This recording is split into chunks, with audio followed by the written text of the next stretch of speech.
Hey,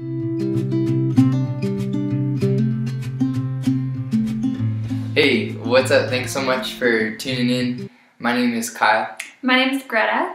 And we're a part of the band Towers. Hey, Kyle and Greta. Thanks so much for joining me via Skype for this interview.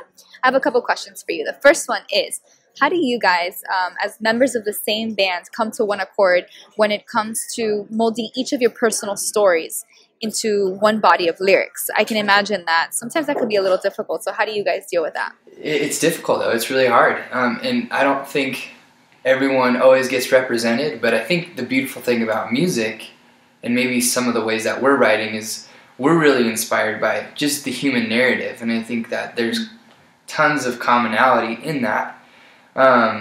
We all experience pain. We all have questions about faith and God and why certain things happen. And so I think we're addressing things in our lyrics that a lot of people would be able to relate with. Thus, our band's narrative and the people in it can also relate with. But it is a tough thing, and it probably doesn't happen perfectly all the time. But that's another really beautiful thing about music, is it's sort of imperfect.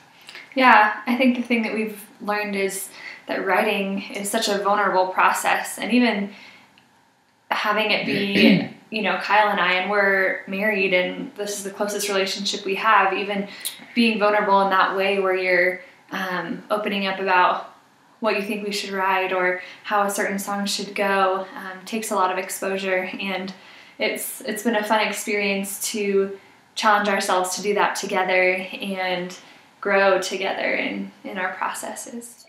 Yeah, you're so right. I definitely agree that a lot of the things that you guys talk about, a lot of people can relate to, specifically pain and specifically questions about life, questions about God. I think those are things that we should constantly be thinking about, and I love that you guys sing about those things. I also love, Greta, what you were saying about vulnerability, and the awesome thing about music and about writing is that it does foster that environment of being vulnerable. My next question has to do with suffering. I know that this is a topic that a lot of people go through. It's inevitable to suffer. And so I'm curious as to how suffering in your own personal lives has led you guys to develop specific songs. And if so, which songs have been developed through suffering? Suffering has definitely been something that has shaped a lot of our music, a lot of our lyrics. I think a lot of art in general is shaped by suffering. Some of the ones specifically, the first song on our self-titled album, called The Dark Waltz, is specifically about some, just a time of depression that I was experiencing.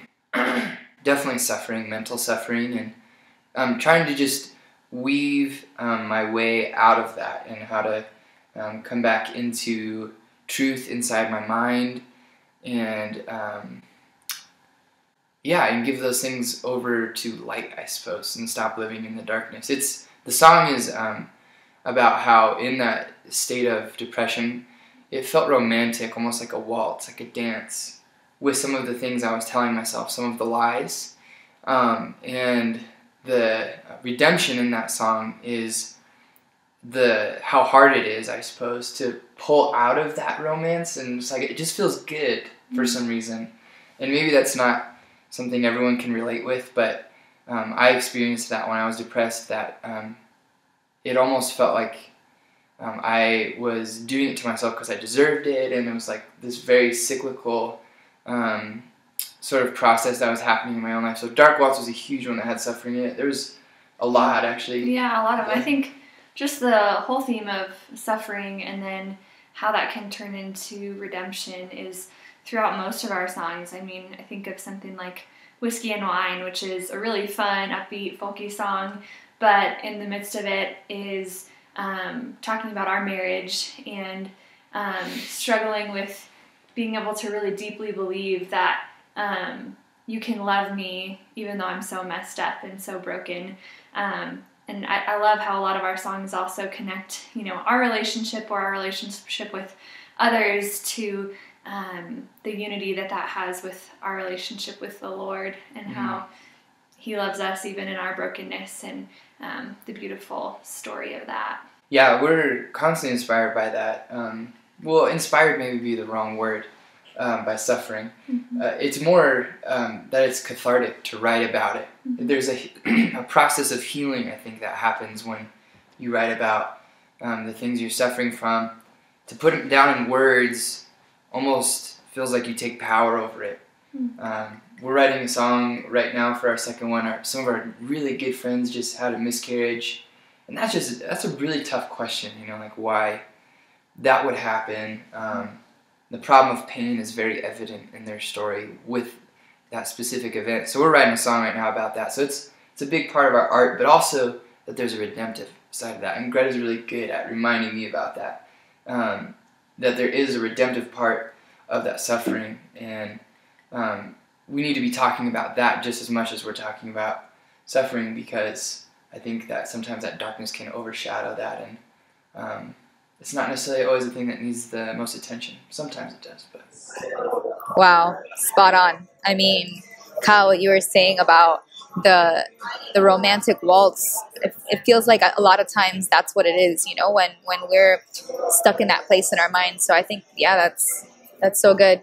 And I love that you guys talked about healing. That's something a topic of mine that's been very evident in my life for the past few months. And so, yeah, healing's so important, and to find a way to redemption through the darkness and to be able to heal. I think that's the most important thing.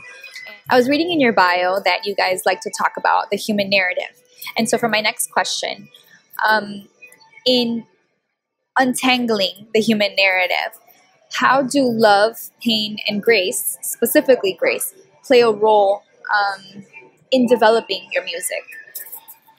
Yeah, I think when you say untangling the human narrative, that just means figuring out what is the deepest part of us that we're all made up of. And love and pain and grace are all huge parts of the way that our personalities and our spirits are composed, I think. And those definitely play a part, not only in the way that our band functions together and having grace and love with each other, but also going into our lyrics and what our songs are about. Those words are huge. Yeah, I guess to reiterate, I think untangling the human narrative is, I'm not so sure we're trying to solve anything within the human narrative as much as we're just trying to write about our own experiences in that, and some of the things that we've seen a lot of people go through. And for us, I think that pain has often been the catalyst for songs, and that love and grace have been how we find healing and resolution in the songs as well. And so I think that the way that those interplay together is sort of almost a timeline. Like one is the beginning to the other, if that makes sense. That the pain, that and the questions and the doubts and the experiences that we have maybe that are negative in our life has led us personally to the feet of Jesus. The pain, the questions, and the doubt have led you to the feet of Jesus. I couldn't agree more. And it's beautiful, really. And that's the incredible thing about Jesus, that every situation leads us to him. And with that, since you mentioned the questions, what are some of the questions that have defined you, or some of the questions that have maybe led you to the feet of Jesus, or maybe some of the voices that have shaped you and shaped your lyrics, shaped your music, shaped who you guys are?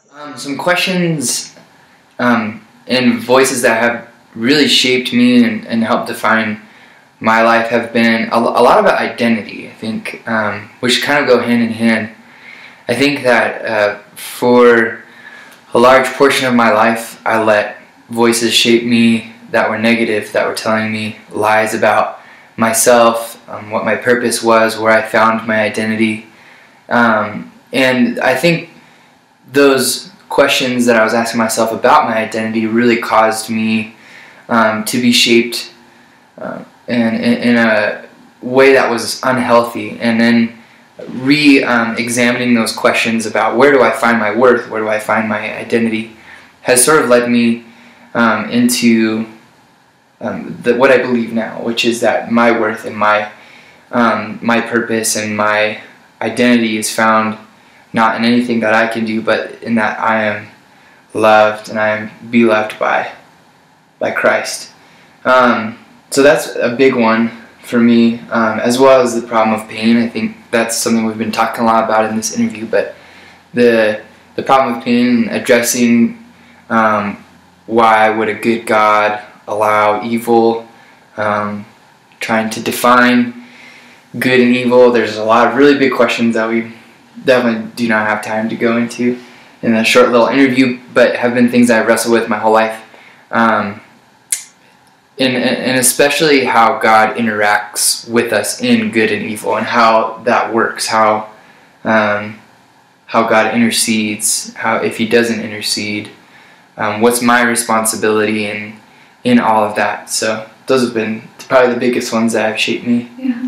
Yeah, I loved what you were talking about with just purpose and identity, because I think a huge question that's probably shaped my life too is what's my purpose, or what am I doing with my life? And I think so many young adults today are asking that question, you know, what am I supposed to do? What's my purpose? And I think it's really easy for us to hear lies in that question that tell us that, you know, you're supposed to have a certain job or be doing certain things or traveling to certain places. And man, the more I just learn about life, the more I see that people and pursuing the things that you love and really pursuing the things that you feel like God has given you to pursue are the most life-giving, purposeful things ever. You know, so just finding contentment in a whole different way has totally shaped the way that I view life. Knowing that no matter where our music goes, no matter if we live in Flagstaff for forever or go somewhere crazy or do anything big or small, that I can be content knowing that, you know, I have a God who loves me. I have an amazing group of people around me and a husband who loves me, and just finding thankfulness and contentment has totally changed my heart and outlook on life. Yeah. Greta, I loved how you talked about contentment. I think that's something that, like you said, that's very hard for young adults to really find.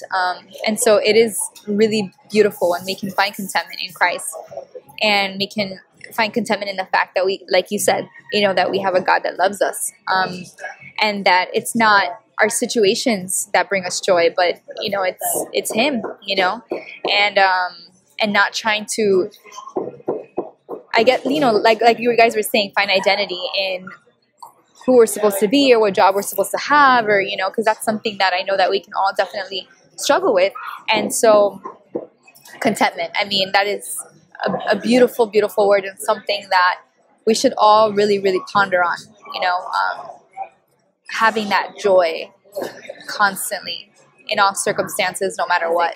How powerful of a tool or a medium do you see music when it comes to having people think about or talk about things that are bigger or deeper than themselves? Yeah, that's a great question. I love that about music, that music just seems to be something that everyone can connect to, no matter what their genre or style preference is.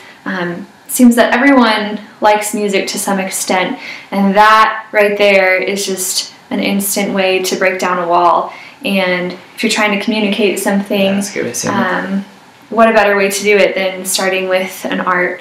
And yeah, for us that's been so fun, just watching how we'll write a song and maybe it'll mean something so specific to us, but then someone else will hear it and they'll relate to it in a whole different way, or they'll pull a different meaning from it for them. And I just love that, how the walls are broken down, their ears are open, and they're finding a way to connect it to their story. And I think that's a powerful tool. It seems like music is, there's an emotion in music that at least I personally connect to and find really powerful. Definitely. Yeah. And I think that, to me, is why it's kind of one of the larger tools for communication, or at least has been in my life, is because it feels bigger than me. Mm-hmm. It feels like when I'm listening to music, that there's a part of me that's opened up, that doesn't open up when I'm just having a conversation with somebody. It's deeper than that. I think because of that, it makes it a really powerful tool to tell people about the things we care about. Because, like Greta said, it is the great equalizer, I think, in a lot of ways, that everyone can connect to music in some way, shape, or form. And so for us, we hope to be doing that for the rest of our lives. We hope that in some way, writing music, whether that's through mentorship or to keep doing what we're doing with Towers, or whatever it may be, and we hope that we're a part of that ongoing message, that music is a powerful medium and it's a powerful tool. Music is definitely the great equalizer. I completely agree with that. And yeah, I hope you guys don't stop making music. I hope you keep on doing it for the rest of your lives as well. And your music has impacted me. It's influenced me. Your lyrics have influenced me. Your story. And I'm so grateful, so honored that you guys would take the time to share it with me and with all of us watching this video. So again, thank you. You guys are incredible. Thank you so much for having us on. Be sure, if you guys are interested at all in what's going on in our lives, you can check us out at towersmusic.com. That's Towers without an E. We're also on Spotify and iTunes. And yeah, and make sure that you keep checking out this awesome blog, katarmas.com, and listening to all the cool stuff she has going on as well. See you later. Thank you. Bye.